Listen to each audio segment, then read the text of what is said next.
I'm a professional French to English translator, and as such, I'm invisible.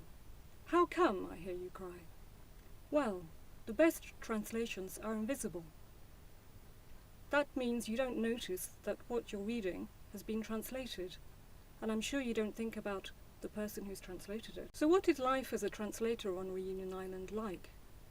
Personally, I work mainly with local clients in Reunion, but also with some translation agencies in Europe.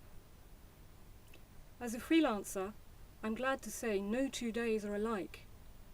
During the course of my working day, as well as translating, I also have to find time to answer emails and phone calls, draft price quotes, invoice clients, chase up any late payers, and make myself copious cups of tea, of course. When you translate, you have to be an investigator and an explorer. You're constantly solving a complex puzzle. You can't just take words from one language and turn them into words in another language. You have to rearrange and rephrase and think very hard about the word choice in order to produce seamless writing in the target language. If I'm home for lunch, I follow the news in French on TV and or in English via the internet. As somebody who translates into English, but who lives in the French and Creole-speaking environment of Reunion, it's important for me not to lose my native language. In addition, it's essential to keep up to date with continuing professional development, or CPD as it's known.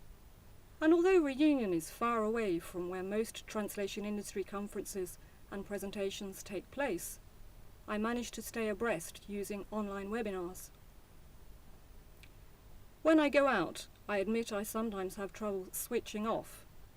As at the cinema, I tend to compare subtitles with the dialogue, and at a restaurant, if the menu has been translated into English, I invariably end up finding a humorous mistake.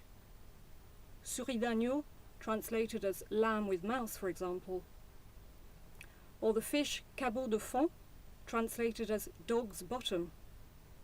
At the weekend, in Reunion Island, I could go and stay in Saint-Pierre at the Beating of the Blades Hotel. If I want to visit one of the circuses, as I've seen Reunion's caldera called many a time, I could go to Cilaos and see its famous embroidery days, or hike in Helbourg on a path whose sign proudly proclaims that it's been done as opposed to aménagé. All in all, I think there's plenty of days' work left for us invisible translators to do. And I'm not talking about embroidery.